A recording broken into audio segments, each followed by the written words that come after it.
We've got the founder of Budgit, Ruben Izmailyan.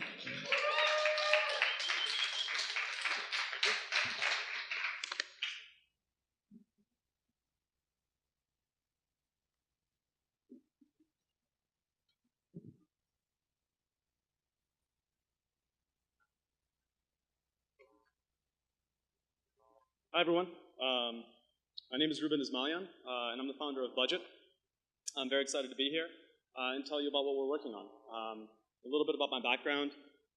I've spent about 6 years in financial data sales, management, and support, recovering from the corporate world and really building Budgit these days. I'm working with my colleague Christian, who is our design guru. He's got about 10 years of experience building all sorts of really cool things, and excited to show you what we're working on. Is this better? Perfect. So what is Budgit? Budgit is a new personal finance service that intelligently organizes your bills, spending habits, and savings goals. 69%. That's the percentage of Americans without $1,000 in savings. Think about that for a second. That's an astounding percentage in the wealthiest country in the world. And if you look at the numbers, this is not just a rich or poor issue. It affects people across all income levels. Now, we can argue the extent of low savings rates or stagnant wages for the unwillingness or inability of Americans to actually sock away money. But the reality is that if we go deeper, things aren't looking much better. We really struggle with our finances. 63% of Americans are unable to pass a basic financial literacy test, which measures things like do you understand how interest works or how credit works? 47% of Americans are unable to come up with $400 for an emergency without having to pawn something or borrow money. 71% of us are concerned about everyday expenses. For millennials, as Cole pointed out a little earlier, those numbers are actually worse. Now, I'm not telling all of this for you to scare you all into voting for me in November. The reason I'm bringing all of this up is to talk about the role of technology in this and the role that technology has played and can play to improve the situation. So the main way in which financial technology in particular has helped kind of worsen this problem is by leading us towards this cashless world, right? We went from being able to hand our money to people to write a check, to swipe a card.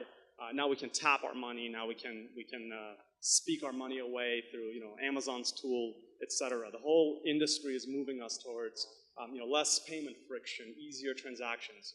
Meanwhile, our spending is becoming more automated than ever. Some of you probably have some of these subscriptions or have used them. Some of these charge you on a monthly basis, a set amount. Others, such as Uber, are essentially really hyper convenient, but furthermore, they disconnect us with our money. We don't really understand anymore, like we don't touch the money anymore, and more services are leading us towards not really being on top of our finances. So how do we deal with this today? There's a few approaches. We can balance checkbooks or carry envelopes of cash, the grandma method, if you will. We can maintain a super awesome spreadsheet that tracks all of our spending, and I know a lot of people do that and it works for them. We can make enough money that it doesn't matter. We can act on our best impulses and hope things work out.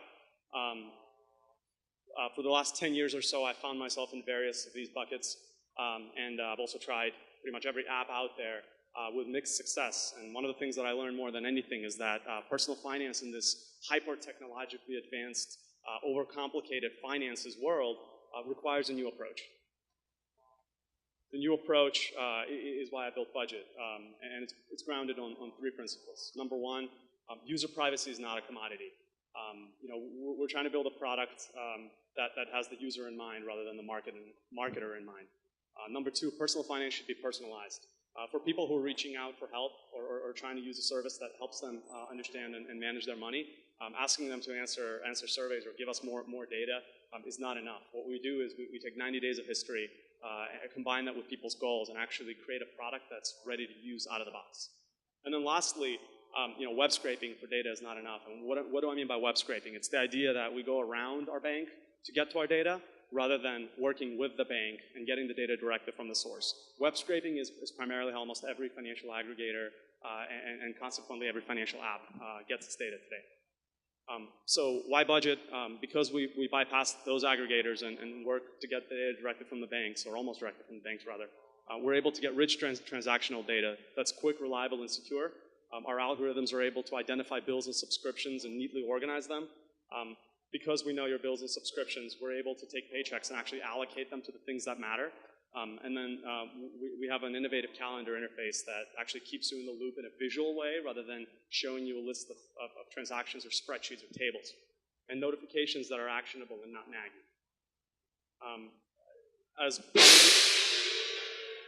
Thank you.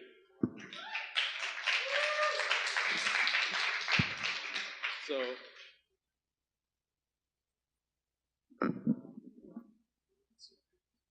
any questions?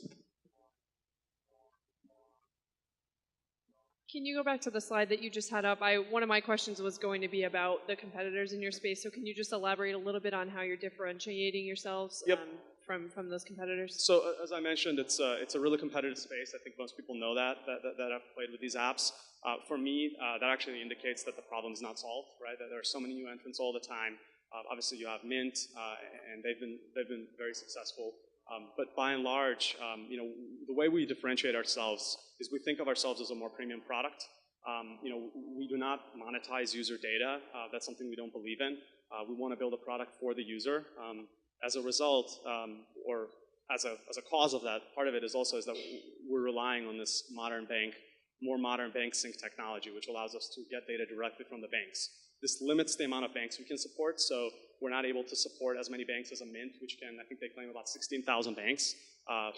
Instead, we support the top 12 US banks, which covers most of our customers, and we're getting much better data as a result of it. And because we're getting much better data, we believe we're offering a superior product to the competitors who are trying to grab everybody. Is that helpful? So I see a designer and I see a financial guy, but I don't see where your technological expertise comes into play and your ability to distribute on platforms. How far along are you in your implementation, and how far do you think you're actually, how diversified do you want to make your piece in the market? Thank you for letting me go through all of my slides after my time expired. That's a great question. So as I mentioned, I'm recovering from the corporate world. When I moved to Dallas a little over a year ago, I actually went through a coding boot camp myself. I had done programming many, many years ago. Got back into it. So right now, from a technological perspective, Christian and I are the technology team. He's focused mostly on the front-end work. I built pretty much the entire back-end so far.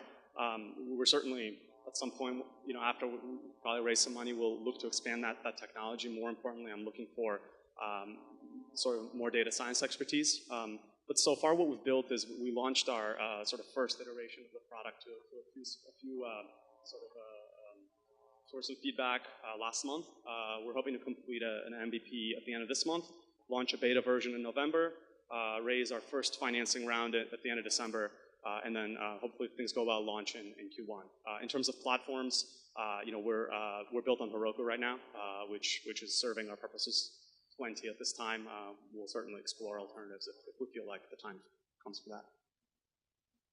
Yeah, so you touched on a good point about a lot of the apps like Mint and Level Money that are really slow with aggregating that data. So I was just wondering, what are some of the specific tactics that you guys have taken with the top 12 banks to expedite that transfer of data to the app? So the API that we're partnering with is, I'm not sure if you've heard of Plaid.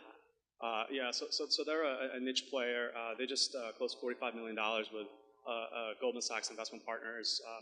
They're investing heavily in essentially expanding relationships with banks instead of getting the data from web scraping. So they're able to actually get it directly with feeds from the banks. And we're seeing data several times a day for each user, and sometimes even faster. Hey, okay, so if this is focused on budgeting and saving money, the people that probably have the biggest trouble with budgeting are people that don't have a lot of money, free, 1,000. So as a premium app, how are you dealing with that hurdle that people have to get over to pay to then help them save money? That's a great question. I mean, like I said, the market is really large. I think to be able to offer a premium product, we're probably targeting a sort of a Netflix range price. We'll probably start more in the probably middle to upper middle income customers at first, and then there's a few other ideas that we have in terms of partnering with banks, partnering with actually colleges, and being able to offer this service, in tandem with other services that folks receive. But yeah, it's something that I think good tools like this should be available and free, or nearly free at least. But what I don't believe is that we should be giving people free tools and then taking them for a ride in terms of marketing, which is really what the big players in this space end up doing. They've used their position in the market that way. So maybe I missed this, but how do you plan to make a profit? So we're going to start off with a subscription model, essentially, $8 to $10 a month for users to gain value. And if they're not getting, if we're able to deliver the value we think that we're able to do, we believe that people will pay for that. YNAB is another competitor of ours, and they've demonstrated that you're able to make if you make a really interesting product in this space, people will pay a subscription fee for it. All right. Great, thank you.